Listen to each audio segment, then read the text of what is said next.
Hello guys, welcome back to my YouTube channel pedagogy for maths classes. तो guys, इस video से पहले हमने डिस्कस कर लिया था आपके पहले क्वेश्चन के 6th पार्ट तक। अब हम डिस्कस करने जा रहे हैं सेवन्थ पार्ट तक, पहले क्वेश्चन के 7वां पार्ट। ठीक है गाइस, तो ये देख लीजिए, आपके 7th को पार्ट है। तो देखिए, फिर इसे करते हैं अब। तो देखिए गाइस, ये रहा आपका 7th पार्ट पहले क्वेश्चन का। तो देखिए, ये आपका ए प्लस मतलब एक्स प्लस 2 का होल क्यूब है। हमने यहाँ पे फॉर्मूला लिख दिया जिससे आपको आसानी रहे समझने। ए प्लस बी का होल क्यूब क्या होता है? A cube plus B cube plus 3ab A plus B. और ए माइनस बी का होल क्यूब ये A cube minus B cube minus 3ab A minus B.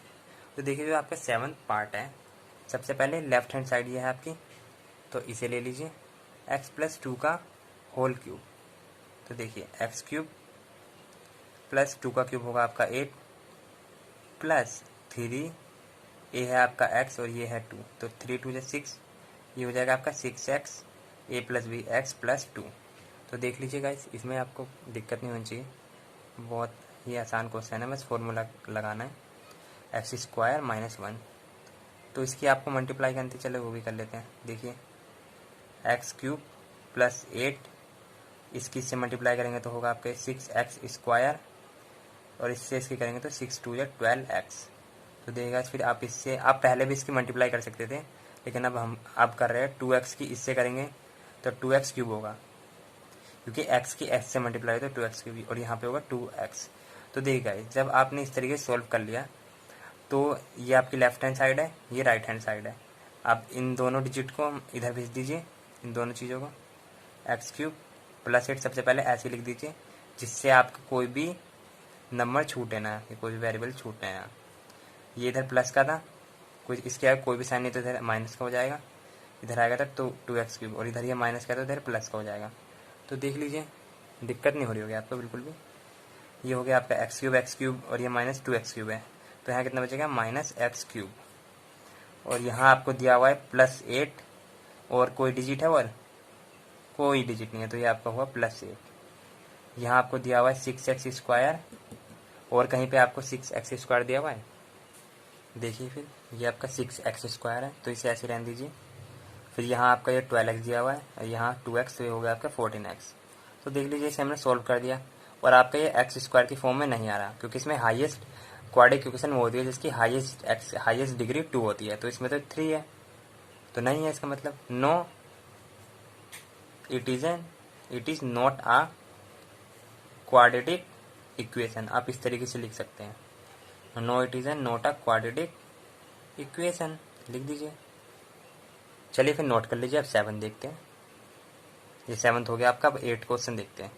ये 7th है, तो इस तरीके से 7th लिखा जाएगा, और ये है आपका 8 क्वेश्चन, पहले पार्ट का आखिरी क्वेश्चन। देखिए फिर ये आप 8 पार्ट, ये आपका एक्स क्यूब दिया हुआ है, ये माइनस 4x स्क्वायर, और ये आपको दिया हुआ है माइनस एक्स प्लस 1, ऐसे लिख दीजिए। अब a माइनस बी का होल क्यूब सोल्व करना है, तो आपको पता है A cube minus B cube minus 3ab A minus B, आपको ऊपर लिखा पड़ा है, देख लीजिए। ये रहा, दिक्कत वाली कोई बात नहीं है, सारे फॉर्मूले यहीं पे। एक्स क्यूब, ये माइनस 2, तो माइनस आएगा आगे, 2 का क्यूब क्या होगा? 8, फिर आपका होगा माइनस 3ab, तो ये उसी तरीके से 6x हो जाएगा। फिर यहाँ पे a माइनस बी, मतलब कि x माइनस 2, तो देख लीजिएगा, यहाँ आपका एक्स क्यूब है, ये भी एक्स क्यूब है। चलिए पहले ऐसे लिख दीजिए अभी, ये 4x square minus x plus 1, ये हो गया आपका x cube minus 8 minus 6x, इसकी करेंगे तो माइनस 6x स्क्वायर, इसकी इससे करेंगे तो 12x, क्योंकि 6 2 12x होता है, माइनस माइनस प्लस, और ये माइनस में आएगा। ये था प्लस का, ये भी प्लस का, तो कैंसिल आउट। देखिए, फिर आप एक साइड में सब ले आइए, और ये आपको ध्यान देना है कि जो ये एक्स स्क्वायर है, ये माइनस, ये मतलब माइनस ये 6x स्क्वायर है माइनस 4x स्क्वायर, तो ये इधर लाएंगे तो इधर बड़ा डिजिट होगी, और एक्स स्क्वायर आपका पॉजिटिव आएगा जब ये आपकी क्वाड्रेटिक इक्वेशन बनेगी। तो इसे इधर लाइए, सबसे पहले ये जैसा है ऐसे लिख दीजिए, minus 4x square minus x plus 1, ये इधर माइनस का है तो इधर प्लस में हो जाएगा, देखिए। और ये इधर माइनस का है, ये भी प्लस में हो जाएगा 8, ये इधर प्लस का है तो ये माइनस में हो जाएगा, तो इसके इक्वल 0 रख दीजिए। ये आपका माइनस 4x स्क्वायर है, ये प्लस 6x स्क्वायर है, तो ये हो गया आपका 2x स्क्वायर, ये माइनस एक्स है, और ये माइनस 12x है, तो ये हो गया आपका माइनस 13x, ये +8 है, ये +1 है, तो ये हो गया आपका +9। तो देख लीजिए इसमें x की हाईएस्ट डिग्री 2 है, तो ये आपका क्वाड्रेटिक इक्वेशन है, बिल्कुल मैच करा हमारे general equation of quadratic equation से। ये ax² हो गया आपका ये, और ये आपका bx, मतलब b यहाँ पे -13 और c आपका 9 है। तो yes, it is a quadratic equation. तो देखिए yes, it is a quadratic equation. तो लिख दीजिए क्वाड्रेटिक इक्वेशन। तो देख लीजिए आपका ये 8 पार्ट भी खत्म हो गया पहले। अब चलिए फिर देखते हैं सेकंड क्वेश्चन। देखिए फिर सेकंड क्वेश्चन जो आपको दिया हुआ, इसमें आपके 4 पार्ट हैं। पहला पार्ट आपको देखिए क्या बोलता है, आपके स्क्रीन पे आ रहा होगा। The area of rectangular plot is 5 to 8 metre square. The length of plot is 1 more than twice its breadth. We need to find the length and breadth of the plot. मतलब कि आपको जो ये दूसरा क्वेश्चन दिया है, represent the following situation in the form of quadratic equation. आपको represent करना है क्वाड्रेटिक इक्वेशन, मतलब कि आपको क्वाड्रेटिक इक्वेशन बनानी है, जो ये आपको 4 पार्ट दिए हुए। तो पहले पार्ट में आपको बोला गया है एरिया ऑफ रेक्टेंगुलर प्लॉट, जो आपका एरिया दिया है रेक्टेंगुलर प्लॉट का वो 5 to 8 दिया है, मतलब 528 मीटर स्क्वायर दिया है। तो सबसे पहले हमें लेंथ और ब्रेथ पता नहीं है, तो सबसे पहले मान लीजिए let the length LENGHGTH, let the length be x and let the breadth be y। तो आपको पहले क्या बोला था, area of rectangle of plot is ये, मतलब कि जो एरिया ऑफ रेक्टेंगल होगा, जो भी आपका एरिया ऑफ रेक्टेंगल है, rectangular plot, area of rectangular plot आपको कितना दिया हुआ है, 5 to 8 मीटर स्क्वायर। ठीक है, तो एरिया ऑफ रेक्टेंगल आपको पता है, एरिया ऑफ रेक्टेंगल का फॉर्मूला क्या होता है, लेंथ इंटू ब्रेथ। तो लेंथ आपको x दी गई है और y आपको कितना दिया गया है, 528, मतलब कि 528। तो ये आपकी एक इक्वेशन आ गई फर्स्ट। तो देखिए नोट करते जाइए ऐसे, लेट द लेंथ आपने x मान ली, ब्रेथ y मान ली। उसके बाद देखिए क्या बोलता है, the length of plot is 1 more than twice is breadth. जो आपकी लेंथ है ब्रेथ से तो एक ज़्यादा है, मतलब कि इज वन मोर देन, है ना, मतलब एक ज़्यादा है, मोर मतलब ज़्यादा एक, और ट्वाइस इज ब्रेथ, जो आपकी लेंथ है वो ब्रेथ के दुगनी है। तो ब्रेथ आपकी कितनी है, वाई। तो यहाँ से एक हमारी ये आ गया, एक यहाँ से आपकी कंडीशन बता दी एक्स का ये है। तो ये आपका पहला था, ये सेकंड था। तो अगर आप सेकंड में से एक्स की वैल्यू निकाल के फर्स्ट में पुट कर देते हैं, put value of x in first equation, आप ऐसे लिख के कर देते हैं। देखिए put value of x in first equation. तो देखिए आपका क्या बनता है, यहाँ पे एक्स है, यहाँ पे एक्स की वैल्यू 2y + 1 है। तो 2y + 1 देख लीजिए, 2y + 1, और यहाँ आपका y है 5 to 8। तो देखिए सिंपली आपकी कौन सी इक्वेशन रिप्रेजेंट होती है, 2y से करेंगे तो 2y², और ये देख लीजिए y से इसका 2y², y से इसका कह रहा y, और ये आपका इधर प्लस में तो इधर माइनस। तो देख लीजिए आपकी इक्वेशन क्या तैयार हो गई, 2y² + y -5 to 8। अब आप पीछे सोच रहे होंगे कि पीछे तो x में स्क्वायर आया, तो यहाँ पे हमारा भी यहाँ पे ब्रेथ था, कुछ भी हो सकता है, उन्होंने जहाँ तक लेंथ को y मान लिया होगा और ब्रेथ को x मान लिया होगा, इसलिए उनका x आ रहा होगा। तो आपकी जो इक्वेशन बनेगी यही बनेगी। देख लीजिए छोटा सा क्वेश्चन है, बस आपको जिस तरीके से एक एक पॉइंट लिखवाया गया उसी तरीके से देखिए, बिल्कुल ईजी है, हार्ड नहीं है। शुरुआत में आपको 4.1 एक्सरसाइज में पहले आपको रिप्रेजेंट करना है, 4.2 में सोल्व करना है। तो देख लीजिए गाइस, हार्ड नहीं है ज़्यादा। चलिए फिर अब देखते हैं इसका दूसरा पार्ट। फिर दूसरा part, the product of 2 consecutive positive integer is 306, मतलब 306। We need to find the integer. The product of 2 consecutive integer, आपको पता है, सबसे पहले ये पता होना चाहिए कि आपको कॉन्जिक्यूटिव इंटीजर होते क्या है। कॉन्जिक्यूटिव इंटीजर मतलब समझिए जैसे कि 1 के बाद 1 नंबर आता है, 1 के बाद 2 आएगा, 2 के बाद 3 आएगा। अगर आपका कॉन्जिक्यूटिव इंटीजर 3 से स्टार्ट हो रहा है तो 3 के बाद आपको 5 लेना है, 5 के बाद 6। इस तरीके से कॉन्जिक्यूटिव इंटीजर चलते जाते हैं। 3 के बाद 4 आता है, 4 के बाद 5, फिर 6, है ना, मतलब कि नंबर के हिसाब से चल रहा है। 1 के बाद 2 आएगा, 2 के बाद 3, 3 के बाद 4। इसी तरीके से हमें पता नहीं है कॉन्जिक्यूटिव इंटीजर किस 2 कॉन्जिक्यूटिव इंटीजर के मल्टीप्लाई होकर 306 आ रहा है। तो मान लीजिए let the first be consecutive integer, let first consecutive integer, let first number be x, और ऐसे आप दोबारा से लिखें, let the second number be x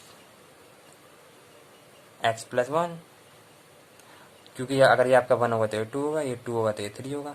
तो देखिए फिर, और आपको बोला कि product of two consecutive integer मतलब कि इन दोनों का प्रोडक्ट अकॉर्डिंग टू क्वेश्चन, अगर आप चाहे तो लिख सकते हैं अकॉर्डिंग टू क्वेश्चन के according x plus one equal में आपका आ रहा है 306, तो एक्स से इसकी करेंगे तो एक्स स्क्वायर प्लस एक्स, ये इधर प्लस कर देते हैं माइनस, तो आपकी इक्वेशन तैयार हो गई, x square plus x minus 306। तो ये रहा आपका आंसर। देख लीजिए, आसान क्वेश्चन है, हार्ड नहीं है, बहुत ही आसान तरीके से आपको समझाया जा रहा है, बस आपको समझना है। देखिए फिर गाइस, आपका ये भी क्वेश्चन खत्म होता है। अब देखते हैं इसी का तीसरा पार्ट। देखिए फिर गाइस, तीसरा part, Rohan mother is 26 year older than him, मतलब कि रोहन की जो मदर है वो 26 ईयर बड़ी है रोहन से, ठीक। The product of their age is 3 year from now will be 360, would be the find Rohan percentage. तो सबसे पहले आपको यहाँ पे रोहन की मदर एज बताई गई है कि 26 साल रोहन से बड़ी है वो। तो सबसे पहले रोहन की एज मान लीजिए, let the Rohan age be x. उसके बाद मान लीजिए उसकी मदर की, लेट द रोहन मदर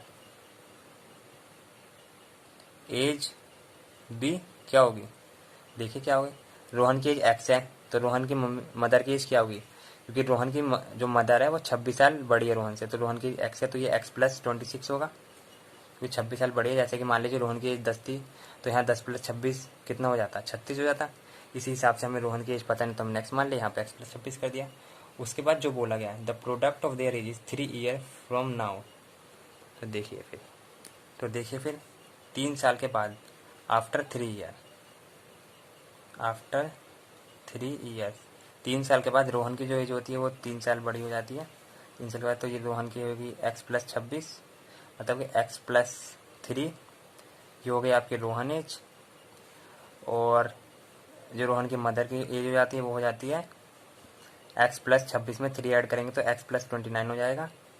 देख लीजिए, फिर बोला गया कि इन दोनों का जो प्रोडक्ट है वो आपका 360 आ रहा है। तो देख लीजिए, ई टी को लिख दीजिए अकॉर्डिंग टू क्वेश्चन, ऐसे लिख देंगे सही रहेगा। फिर एक्स प्लस 3 और ये हो गया आपका एक्स प्लस 29 इक्वल 360। तो अब देखिए एक्स स्क्वायर, देखिए फिर ये हो गया आपका x square plus 29x plus 3x, इसकी इससे करेंगे 3 9 या 27 होगा आपका, ऊपर आएगा 2 3 6 87। तो ये हो गया आपका एक्स स्क्वायर, इसमें ये प्लस करेंगे तो 32x, ये प्लस 87 है, और ये आपका 360 इधर प्लस में तो इधर माइनस में। तो देख लीजिए अभी तक आपको कोई कन्फ्यूज़न नहीं हुई होगी। देखिए 32x, इसमें से माइनस करेंगे 10 में 7 का 3, आपका आएगा ये 273 आएगा माइनस का। तो देख लीजिए आपकी इक्वेशन आ गई। वेरी इजी क्वेश्चन है, ज़्यादा हार्ड नहीं है। तो देखिए फिर, चलिए फिर तीसरा पार्ट भी नोट कर लीजिए। और गाइस, अभी तक आपने हमारे चैनल को सब्सक्राइब नहीं करा है तो सब्सक्राइब कर दीजिए, जिससे आपको हमारी वीडियो मिलती रहे टाइम टू टाइम, और वो नोटिफिकेशन वाली बेल भी प्रेस कर देना, ठीक है गाइस। फिर अब फोर्थ क्वेश्चन देखते हैं, फोर्थ क्वेश्चन क्या कह रहा है। देखिए फोर्थ पार्ट, एक train travel a distance of 480 kilometre at a uniform speed. तो देखिए पहले लाइन के according, let the speed of train, let the speed of train be x. Okay, तो इस स्पीड ऑफ ट्रेन एक्स और distance कितनी दी गई है आपको, 480 किलोमीटर, ठीक है। तो देखिए अब आगे क्या बोलता है। तो इसके अकॉर्डिंग अगर हम टाइम निकालना चाहें तो क्या होगा, आपको पता है speed equal distance upon time होता है, तो time equal distance upon speed हो जाएगा, नहीं हो जाएगा, हो जाएगा। तो देखिए यहाँ से अगर हम टाइम निकालते हैं तो टाइम हमारा होगा डिस्टेंस अपॉन स्पीड। डिस्टेंस हमारी 480 है और जो हमारा स्पीड है हमने x माना है अकॉर्डिंग टू, मतलब जो हमने अभी शुरुआत में पढ़ा उसके अकॉर्डिंग हमारा टाइम ये आ गया। तो समझिए, देखिए फिर आगे, if the speed had been 8 kilometre less, जब आपकी स्पीड 8 किलोमीटर लेस हो गई, इट वुड बी हैव 3 और more to cover the same distance, इसी डिस्टेंस को कवर करने में उसे इसी डिस्टेंस को कवर करने में उसकी स्पीड कम हो जा रही है और टाइम बढ़ जा रहा है। तो देखिए क्या बोला गया, आपकी डिस्टेंस यही है तो टाइम कितना बढ़ा है, टाइम होता है आपका इस तरीके से था, टाइम इक्वल 480/x, आपकी स्पीड 8 किलोमीटर लेस हो गई और जो डिस्टेंस है वो बढ़ गया, टाइम बढ़ गया। तो ये तो ऑब्वियस सी बात है, मान लीजिए यहाँ पे 480 किलोमीटर बढ़ा है, स्पीड उसकी यूनिफॉर्म थी, तो जब स्पीड कम हो जाएगी तो टाइम तो ज़्यादा लगेगा जाने में। जैसे आप यहाँ से 1 किलोमीटर दूर 5 मिनट में पहुँच जा रहे हैं और अगर आप अगर धीरे, आप मतलब नॉर्मली आप जैसे चलते वैसे पहुँच जा रहे 5 मिनट में, अगर आप और धीरे धीरे चलेंगे तो आपको ज़्यादा टाइम लगेगा, ये तो पता ही है। तो इसी के अकॉर्डिंग हमें फाइंड करना था। तो टी की वैल्यू यहाँ से क्या है 480/x, तो रख दीजिए 480/x plus 3 equal 480/x minus 8। तो देखिए फिर सॉल्व करते हैं।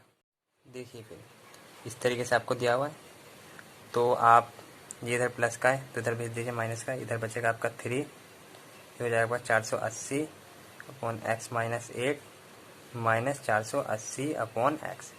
सॉल्व कर दीजिए। अब देखिए इसे आप ऐसे लिख सकते हैं, इधर 3 इधर कर दीजिए, इधर इस तरीके से भी आप इक्वेशन को लिख सकते चाहे तो, दोनों बात एक ही रहेगी, बदलाव नहीं है, दोनों इक्वल में ही है आपस, ठीक है। तो देखिए फिर इसे सॉल्व करते हैं। ये आपको दिया हुआ है x माइनस 8 और ये x, इधर ये 3 है, इससे ये कटेगा तो यहाँ आएगा 480x, यहाँ पे माइनस 480 और ये x से x कैंसिल आउट हो गया तो यहाँ बचा x माइनस 8, यहाँ आपका आएगा 480x, इससे आप मल्टीप्लाई करेंगे तो माइनस 480x, 8 से इसकी करेंगे तो देखिए फिर माइनस माइनस प्लस, 8 0 या 0, 8 8 या 64 होगा आपका। तो देख लीजिए, देखिए फिर 8 या 64, तो ये आपका हो जाएगा 6, 8 4 या 32, तो 38। यहाँ पर क्या दिया हुआ था x माइनस 8/x इक्वल 3, तो ये 480x है, ये 480x ये कैंसिल आउट हो गए, बिल्कुल कैंसिल आउट हो गए। यहाँ बचा आपका 3 8 4 0 और इधर 3 x माइनस 8 और x, ठीक है। तो देखिए 3 से आप इसे काट सकते हैं, बिल्कुल काट सकते हैं। ये होगा आपका 3 1 या 3, 3 2 6, 3 24, 1 2 8 0 और ये आएगा आपका एक्स स्क्वायर माइनस 8x। तो देख लीजिए आपकी इक्वेशन ये भी तैयार हो गई, एक्स स्क्वायर माइनस 8x और यहाँ पे माइनस 1280। तो देख लीजिए ये भी आपकी क्वाड्रेटिक इक्वेशन तैयार हो गई। हार्ड नहीं है ज़्यादा, बस आपको अगर समझ नहीं आए तो दोबारा से वीडियो देख सकते हैं एक बार और। तो देखिए गाइस, इस वीडियो में इतना ही। अब नेक्स्ट एक्सरसाइज नेक्स्ट वीडियो मिलेगी आपको, इसे नोट कर लीजिए जब तक, और सब चैनल भी सब्सक्राइब कर देना नए होंगे तो। चले फिर मिलते हैं अब नेक्स्ट वीडियो में।